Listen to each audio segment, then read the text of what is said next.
അസ്സലാമു അലൈക്കും വറഹ്മത്തുള്ളാഹി തആല വബറകാതുഹു.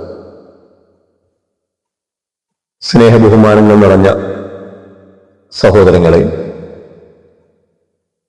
ഹബീബായിരിക്കുന്ന പ്രവാചകൻ തങ്ങൾ ഒരിക്കൽ പറഞ്ഞു, ലാ യദ്ഖുൽ ജന്നത്ത നമ്മാമൻ, ഏഷണിക്കാരൻ സ്വർഗത്തിൽ കടക്കുകയില്ല. ഏഷണി, പരദൂഷണം ഒക്കെ എന്ന് പറഞ്ഞാൽ ചില ആളുകൾക്ക് അതൊരു ഹോബിയാണ്. 5 നേരം നിസ്കരിക്കാൻ ഒരു പക്ഷേ പള്ളിയിലേക്ക് ജമാഅത്തിന് വരും, സൽക്കർമ്മങ്ങളൊക്കെ അവൻ ഒരുപാട് ചെയ്യും. പക്ഷേ അവന് ഏഷണി പറഞ്ഞില്ലെങ്കിൽ ഒരു സുഖം കിട്ടില്ല. അങ്ങനത്തെ കുറെ ആളുകളുണ്ട്. ഒരിക്കൽ ഒരു പരിചാരകനെ വാങ്ങിക്കാൻ വേണ്ടി, ഒരു അടിമയെ വാങ്ങിക്കാൻ വേണ്ടി ഒരു മുതലാളി അടിമച്ചന്തയിലേക്ക് ചെല്ലാണ്. പഴയകാലം നമുക്കറിയാം, ഇന്ന് നാൽക്കാലികൾ വിൽക്കുന്നത് പോലെ അറേബ്യൻ നാടുകളിലൊക്കെ ഒരുപാട് അടിമച്ചന്തകളുണ്ടായിരുന്നു. ആ ചന്തയിൽ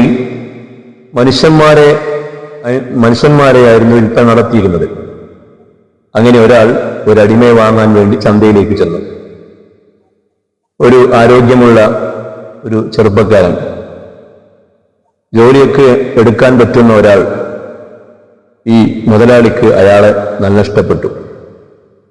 അടിമയെ വിൽക്കുന്ന ആളോട് ചോദിച്ചു, ഈ അടിമയെ വിൽക്കണോ? അതെ. എന്താണ് വില?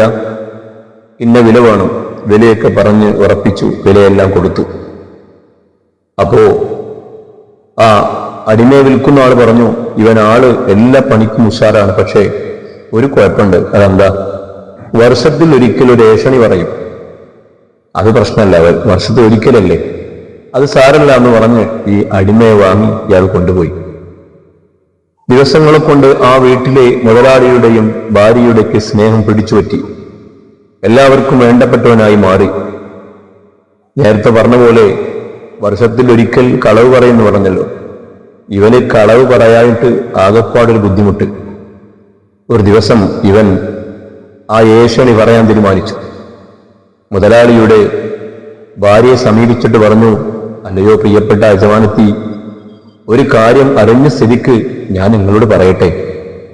എന്താടാ, എന്താ പ്രശ്നം? ഒന്നുമല്ല, എന്നാലും. ആ സമയത്ത് ആ അടിമ പറഞ്ഞു, നിങ്ങളെ ഭർത്താവില്ലേ, എന്റെ മുതലാളി, യജമാനൻ, അയാള് രണ്ടാമത് ഒരു കല്യാണം കഴിക്കാൻ ആഗ്രഹിക്കുന്നുണ്ട്, അതിന്റെ പരിപാടിയുണ്ട്. ഇതങ്ങോട്ട് കേട്ടപ്പോ ഏത് ഭാര്യമാർക്കും ഇഷ്ടപ്പെടാത്തൊരു കാര്യമാണുള്ളത്. തന്റെ ഭർത്താവ് രണ്ടാമതൊരു കല്യാണം കഴിക്കാൻ പോകുന്നു എന്നറിഞ്ഞ ഇയാളാകെ പ്രകോപനം, ഈ ഭാര്യ ആകെ എന്തായി, തളർന്ന് ദേഷ്യത്തോടുകൂടെ സംസാരിക്കാൻ തുടങ്ങി. അപ്പൊ അതിന് പറഞ്ഞു, യജമാനത്തി, നിങ്ങൾ ദേഷ്യപ്പെടല്ലേ, നിങ്ങൾ ചൂടാവല്ലേ, അതിന്റെ മരുന്ന് ഞാൻ തന്നെ നിങ്ങൾക്ക് പറഞ്ഞുതരാം. എന്തെന്നറിയോ? നിങ്ങൾ എന്ത് ചെയ്യണം? നിങ്ങളെ ഭർത്താവിന്റെ 1-2 താടി രോമങ്ങൾ എനിക്ക് എടുത്തു തന്നാൽ ഞാൻ നിങ്ങളെ ഭർത്താവ് രണ്ടാമതൊരു കല്യാണം ചെയ്യുന്നതിന് തൊട്ട് ഞാൻ നിങ്ങൾക്ക് മാർഗം പറഞ്ഞു തരാം. അത് ശരി, അത് ഞാൻ ഏറ്റു. അങ്ങനെ അത് സമ്മതിച്ച് ഇവൻ തന്നെ നേരെ പോയത് അങ്ങോട്ടറിയോ? മുതലാളിന്റെ അടുക്കലേക്കാ. മുതലാളിയോട് പോയിട്ട് പറഞ്ഞു, എന്റെ പൊന്നാള മുതലാളി, ഒരു കാര്യം അറിഞ്ഞ സ്ഥിതിക്ക് ഞാൻ അങ്ങയോട് പറയട്ടെ. എന്താ? നിങ്ങളെ ഭാര്യ ഉണ്ടല്ലോ, നിങ്ങൾ വിചാരിക്കുമ്പോഴേയുള്ള ആള് ഭയങ്കര. എന്താടാ, നീ തെളിയിച്ചു പറയാ. നിങ്ങളെ ഭാര്യ ഇന്ന് നിങ്ങളെ അറുക്കാൻ വേണ്ടി കത്തിയുമായി വരും. ഇന്ന് രാത്രി നിങ്ങളെ കൊല്ലേണ്ട പരിപാടിയാ. അതുകൊണ്ട് നിങ്ങൾ ഉറങ്ങിയ പോലെ അഭിനയിച്ച് കിടക്കണം. അപ്പൊ അറിയാം നിങ്ങളെ ഭാര്യയുടെ സ്വഭാവം. അങ്ങനെ അന്ന് ഭർത്താവ് നേരത്തെ ഭക്ഷണമൊക്കെ കഴിച്ച് വേഗം പോയി കിടന്നു. ഉറക്കം നടിച്ചു കിടക്കുകയാണ്. ഭാര്യ നേരെ തന്റെ ഭർത്താവിന്റെ അടുക്കിലേക്ക് വരുന്നു. ഒരു മൂർച്ചയുള്ള ആയുധം തന്നെ കയ്യിൽ പിടിച്ച് ഭർത്താവിന്റെ താടി രോമങ്ങൾ മുറിക്കാൻ വേണ്ടിയുള്ള പരിപാടിയുമായിട്ട് അവൾ ഭർത്താവിനെ സമീപിക്കാം. ഭർത്താവിന്റെ റൂമിലേക്ക് വന്നപ്പോ ഭർത്താവ് നല്ല ഉറക്കാം. ഭർത്താവിനെ വിളിച്ചു, തൊട്ടുവിളിച്ചു. പക്ഷേ ഉറക്കം അഭിനയിച്ച ആളെ വിളിച്ചുണർത്താൻ പറ്റൂലല്ലോ.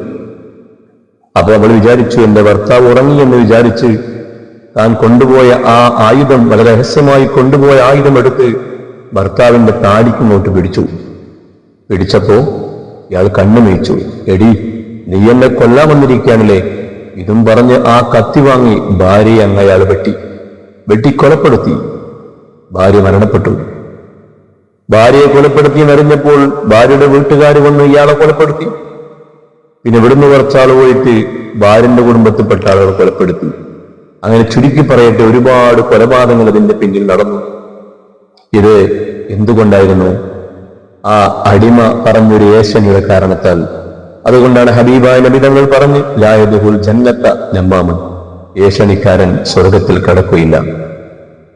അല്ലാഹു സുബ്ഹാനഹു വ തആല ഏഷണി പറയാതെ, കളവ് പറയാതെ നല്ലൊരു മനുഷ്യനായി ജീവിക്കാൻ, അവൻ ഇബാദത്തെടുത്ത് ജീവിക്കാൻ അല്ലാഹു നമുക്കൊക്കെ തൗഫീഖ് പ്രദാനം ചെയ്യട്ടെ. ആമീൻ. അസ്സലാമു അലൈക്കും വറഹ്മത്തുള്ളാഹി വബറകാതുഹു.